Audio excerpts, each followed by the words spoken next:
O que era que tu tá fazendo no TCC, mestrado? Mestrado em... Teoria da relatividade, que é essa teoria do espaço-tempo, essas paradas, aquele filme lá Interestelar, já viu? Claro, já vi 3 vezes, não entendi ainda. Já me explicaram aqui, muita gente tentou me explicar já, só fico cada vez mais confuso. Porque o Einstein tem uma teoria de 1905, que é a teoria da relatividade especial. E aí é uma teoria um pouco mais simples, mas basicamente era essa relativização, essa expansão daquela teoria lá do Galileu de que, cara, se eu tô em movimento, estou parado, depende do referencial. Essa é aquela relatividade, né? Algumas coisas, alguns conceitos, não são todos, alguns conceitos são relativos, depende de quem observa. O Einstein dá um passo além, faz uma teoria mais robusta da relatividade. Nessa teoria dele até o tempo passa a ser relativo, igual a gente conversou, isso em 1905. E depois ele faz uma versão mais completa dessa teoria em 1915, que chama Teoria da Relatividade Geral, que acaba virando uma nova teoria da gravitação, e é daí que vem essas ideias de espaço-tempo, onda gravitacional, o próprio Big Bang, tudo são consequências da teoria dele, as sabe? Coisas do buraco de minhoca, aquelas paradas tudo. Isso, essas paradas aí. Uma pergunta que eu queria fazer sobre isso. Como que ele pensava ou tinha acesso ao universo de forma geral, estando na Terra com uma tecnologia que eu acho que era... Pois era só criatividade. Cabeça, cara. Mas como é que ele imaginava ele fazia espaço? muito um negócio, mas aí aquilo que eu te falei, cara, eu acho que esses caras, e o Einstein tem essa frase, né? Que essa citação de que a imaginação é mais importante que o conhecimento. Pelo menos ela circula por aí na internet com a cara do Einstein, né? Cara, ele tinha uma imaginação, uma capacidade criativa animal, cara. Genial, genial. E assim, ele fazia muito negócio que ficou muito famoso depois dele, mas o Galileu já fazia isso, que no alemão chama-se de Gedanken, que são experiências de pensamento. Ele fez as experiências todas na cabeça dele, cara. Até ele bolar e construir a teoria inteira e falar pros caras assim, cara, vai lá pra Sobral, no eclipse e tal, e mede o desvio da luz. Nossa. Foi tudo na cabeça. Ele fez isso muito, assim. Ele viajava e falava, cara, como é que era se eu tivesse cavalgando num raio de luz? Viajando lá da luz, como é que assim as coisas? Tudo aqui, velho, tudo aqui. E quando você estuda a teoria da relatividade, você faz muita experiência de pensamento, você é obrigado a fazer, porque boa parte das experiências você não consegue fazer. Porque elas exigem que você tá andando numa velocidade muito rápido. A velocidade da luz é a maior velocidade que qualquer coisa pode ter no universo, só a luz se move nela. E pra você começar a ter alguns efeitos dessa teoria da relatividade, você tem que estar a pelo menos 10% da velocidade da luz. Então por isso que a teoria dele, nada do que ele fala, você vê no seu dia a dia e tal, porque você tem que estar muito rápido para que se manifeste esses efeitos relativísticos, né, da teoria dele. Então foi tudo aqui, cara. Não teve nenhuma experiência para fazer, não tinha como você colocar coisas naquela velocidade. Então ele fez a ideia toda aqui na cabeça dele, imaginando como é que as coisas seriam, rabiscou a teoria e falou, galera, é assim que funciona a parada, velho. E vai lá e faz os experimentos e vê se é assim mesmo. E de fato era, velho.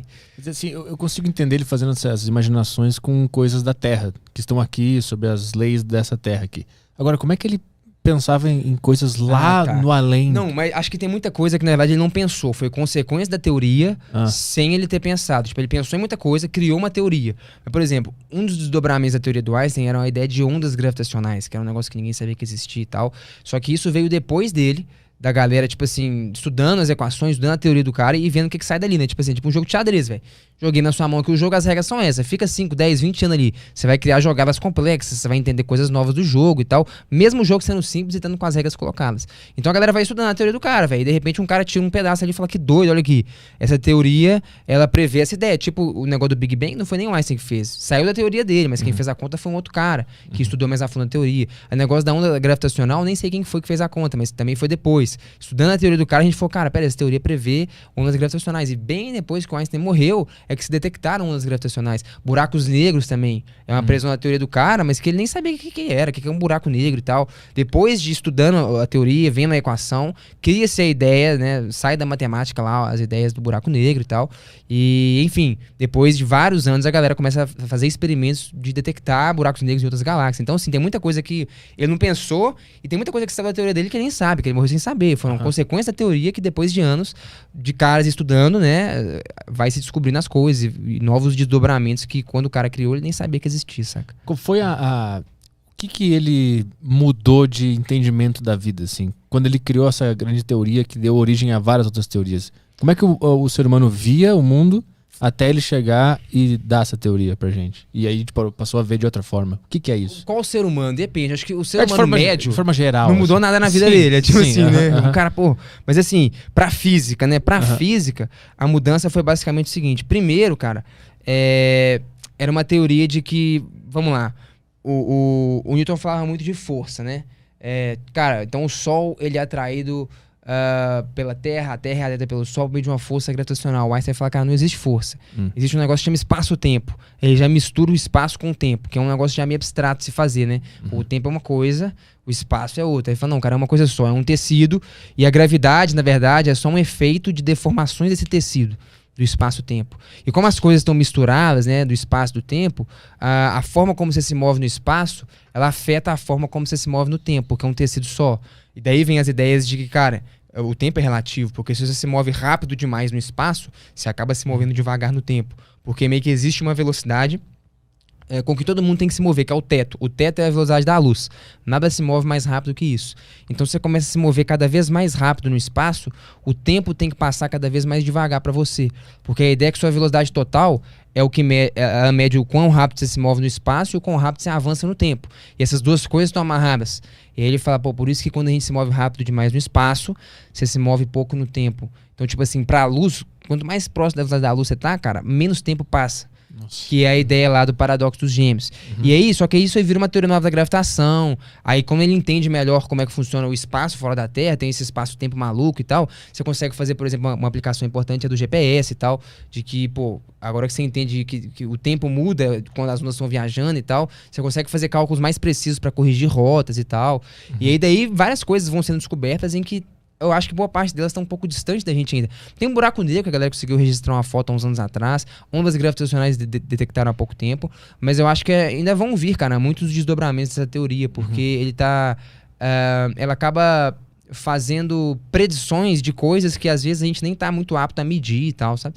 Mas é isso, é uma teoria meio complexa, assim, né? Meio abstrata. Não sei se respondeu a sua pergunta. Mas ele foi muito rejeitado na época? Ele foi tratado como doido? Aceitaram? Não, depende, cara. Tinha uns caras que botaram fé nele, porque sabiam que o cara era inteligente, ele tinha feito umas outras coisas que eram inteligentes, e tinha uns outros caras lá que não botavam muita fé e tal, que não achavam que fazia muito sentido, sabe?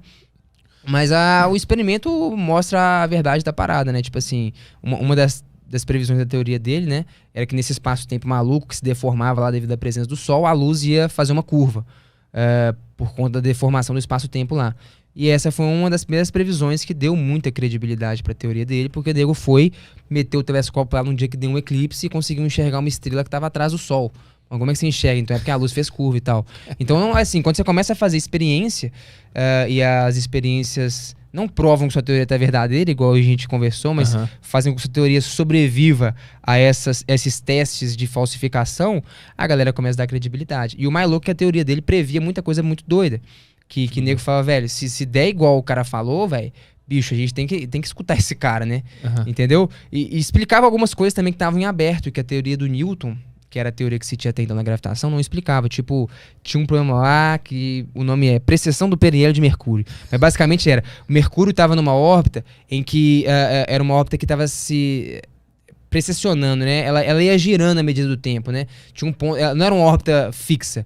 Ele ia girando e aí essa órbita dele ia meio que rotacionando ao longo do tempo e tal. Era um problema estranho, assim.